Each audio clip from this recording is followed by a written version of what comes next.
নমস্কার বন্ধুরা, আমার প্রাণ চ্যানেলে আমি আপনাদের সকলকে স্বাগত জানাই। আজ আমি আপনাদের জন্য খুব সহজ একটা রেসিপি নিয়ে চলে এসেছি। সেটা আশা করি সবার খুব ভালোই লাগবে। এটা খুব সহজ এই রেসিপিটা, আর এটা খেতেও কিন্তু খুবই ভালো লাগে। এই রেসিপিটা আমি আপনাদের সাথে শেয়ার করতে চলেছি। এটা হলো লাউ চিংড়ি বিউলির ডালের বড়ি দিয়ে। এটা খুবই অল্প সময়ে হয়ে যায়, কিন্তু খেতে খুবই ভালো লাগে। এই রেসিপিটা আপনারা পেতে আমার এই ভিডিওটা প্রথম থেকে শেষ পর্যন্ত দেখতে থাকুন, আমি এটা কিভাবে বানাচ্ছি।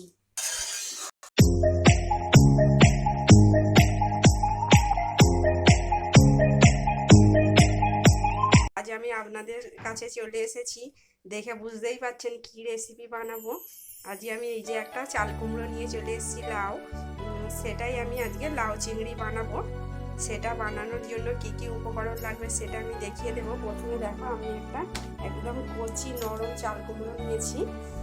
অনেকেই হয়তো চাল কুমড়ো খেতে ভালোবাসেন না, কিন্তু একবার এইরকমভাবে আমি যেইভাবে বানাচ্ছি একবার বানিয়ে দেখবেন, আশা করি আপনাদের ভালোই লাগবে।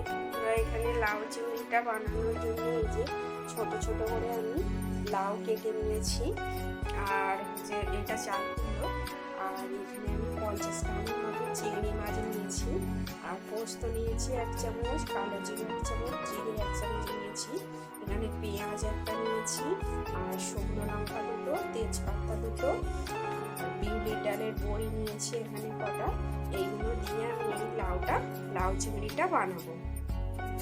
এই যে চিংড়ি মাছটা আমি হলুদ দিয়ে দিচ্ছি, আর লবণ এই যে সামান্য একটু দিয়ে দিচ্ছি। দিয়ে আমি এখানে এই যে কড়াই বসিয়ে দিয়েছি, আর 2 চামচের মতন তেল দিয়েছি। কড়াই যে আমার গরম হয়ে গেছে, এবারে চিংড়ি মাছগুলো আমি ভালোভাবে ভেজে নেব।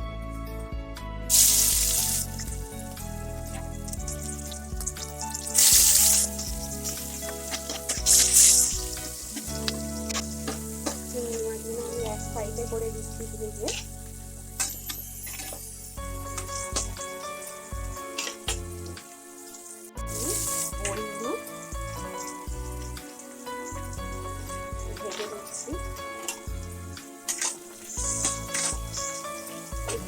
চিংড়ি মাছ দিয়ে চাল কুমড়ো রেসিপিতে এটা বানানো খুবই সোজা, আর এবং এটার উপকরণও খুব কম লাগে।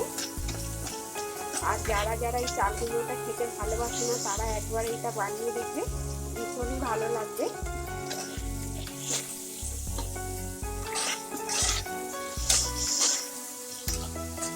চালকে আমি পেঁয়াজটা দিয়ে দিচ্ছি।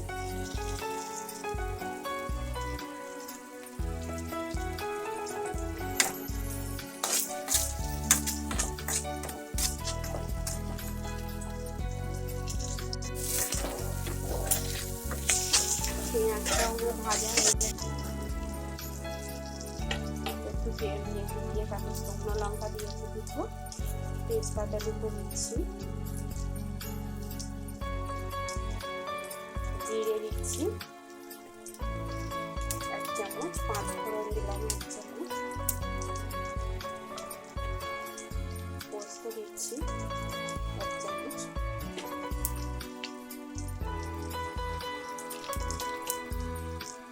ভালোভাবে আমি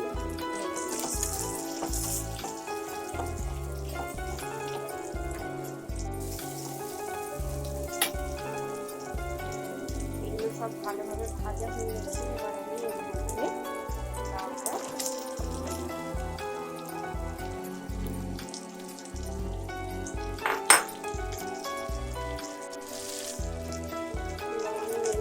এক চামচ লবণ দিয়ে দিচ্ছি,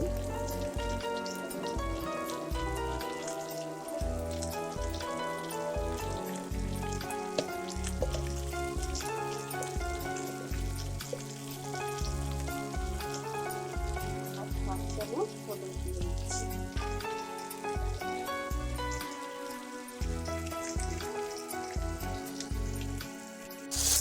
এবারে সব মশলা দিয়ে এগুলোকে নেড়ে নিচ্ছি। লাউটা সামান্য একটু জল দিয়ে এই চাল কুমড়োটা রস বেরোবে, তখন আমি অল্প একটু জল দিচ্ছি, যেহেতু বড়ি আর কি বড়িতে নেমে নেয়, অল্প একটু জল দিচ্ছি, আমি ঢেকে দিচ্ছি। সামান্য হাফ কাপের মতো। এবার আমি এটা ঢেকে দিচ্ছি, চিনি দিয়ে দিচ্ছি। আপনারা মিষ্টিটা যে যতটা পছন্দ করেন দেবেন, তবে এই লাউ চিংড়িটা বানানোর জন্য এতে একটু মিষ্টি দিলে ভালোই লাগবে খেতে। এবারে এই চিংড়িটাকে আমি ভালোভাবে রসটা আমার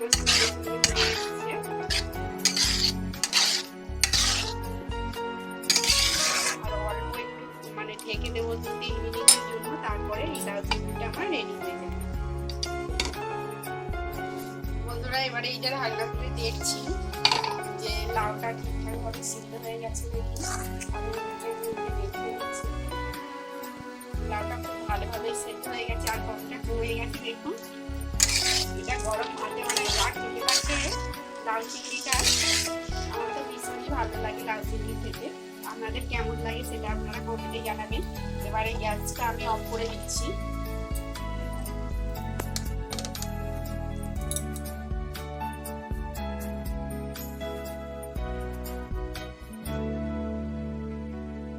এই যে আমার লাউ চিংড়িটা রেডি হয়ে গেছে খাওয়ার জন্য। এটা গরম গরম ভাতে মানে খুবই ভালো লাগে লাউ চিংড়িটা। লাউ চিংড়ির প্রচুর উপকারও আছে খেতে। আর এই রেসিপিটা আপনাদের যদি ভালো লাগে অবশ্যই সবাইকে শেয়ার করবেন বন্ধুদের, আর লাইক দেবেন, সাবস্ক্রাইব করতে ভুলবেন না। আর আমার নিত্য নতুন রেসিপি দেখার জন্য অবশ্যই আমার চ্যানেলটাকে আপনারা ফলো করবেন। টাটা।